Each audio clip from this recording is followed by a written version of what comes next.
Hello guys, আপনাদের মনের আশা পূরণ করতে এই ভিডিওটা বানালাম। আপনারা অনেকেই দেখেছেন যে মোবাইলের স্ক্রিন এরকম ওয়ালপেপার, কিন্তু মনে করেন যে এটা কিভাবে বানায়, কিভাবে সেট করে, কোথায় পাবো, সেটা নিয়ে আপনারা টেনশনে ভোগেন। এখন আপনাদের মাঝে এটা নিয়ে আলোচনা করব, তাই সম্পূর্ণ ভিডিওটা দেখুন, আশা করি বুঝতে পারবেন আর আপনার ফোনেও এরকম ওয়ালপেপার লাগাতে পারবেন। আচ্ছা, চলেন শুরু করা যাক। প্রথমে প্লে স্টোরে আসবেন। প্লে স্টোরে আসার পরে এই অ্যাপটা দেখতেছেন, এই অ্যাপটা ডাউনলোড দিয়ে নেবেন। যা যা লেখা আছে তাই দিয়ে সার্চ করলেই আসবে। এই অ্যাপটা ডাউনলোড করার পরে আমার ডাউনলোড করা আছে, আমি ওপেন করে নিচ্ছি। ওপেন করে নেওয়ার পরে কিছুক্ষণ ওয়েট করবেন। কিছুক্ষণ ওয়েট করার পরে এখানে অ্যাড আসবে। অ্যাড আসার পরে আপনি যে উপরে এখানে চাপ দেবেন। চাপ দেওয়ার পরে আবার এই নেক্সট করবেন। নেক্সট নিচে নেক্সট লেখা আছে, নেক্সট করবেন। আবার আসবে, আর কিছুক্ষণের মধ্যে আবার নেক্সটে চাপ দেবেন। আবার নেক্সটে চাপ দেবেন। নেক্সটে চাপ দেওয়ার পরে স্টার্ট নাও, এটার উপর চাপ দেবেন।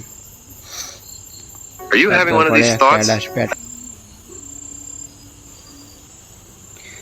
অ্যাডটা চলে যাওয়ার পরে এখন কি করবেন, এই যে এখানে চয়েস লাইভ ওয়ালপেপার, এটাতে চাপ দেবেন।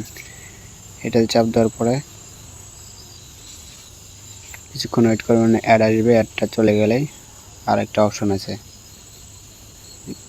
ক্রস করে যে এখন দেখেন অনেক আছে, অনেক আছে। আপনার ইচ্ছা মতো যে কোনো একটা বেছে নেবেন। সাইডে প্রেস করলে সাইডেও আসবে, নিচে প্রেস করলে নিচেও আসবে। এখান থেকে আমি একটা নিয়ে দেখাচ্ছি, হয়তো আমি এটা নিলাম। নেওয়ার পরে আবার অ্যাড আসবে।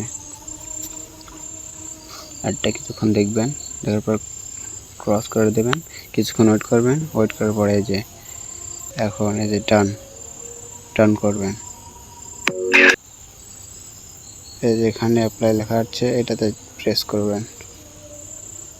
প্রেস করার পর কিছুক্ষণ ওয়েট করলে 100% হলেই হয়ে যাবে। এখন আপনি কিসে লাগাবেন সেটা আপনার ব্যাপারে। এখানে চাপ দিবেন। চাপ দেওয়ার পরে আবার ওই যে উপরে দেখেন, উপরে ওইটাতে চাপ দিবেন। হয়ে গেছে, এই যে হয়ে গেছে, দেখুন। এখন আপনারাও অনেক সুন্দর ওয়ালপেপার লাগাতে পারবেন। আশা করি ভিডিওটা ভালো লেগেছে। ভালো লাগলে চ্যানেলটি সাবস্ক্রাইব করবেন এবং লাইক দিতে ভুলবেন না। ধন্যবাদ সবাইকে।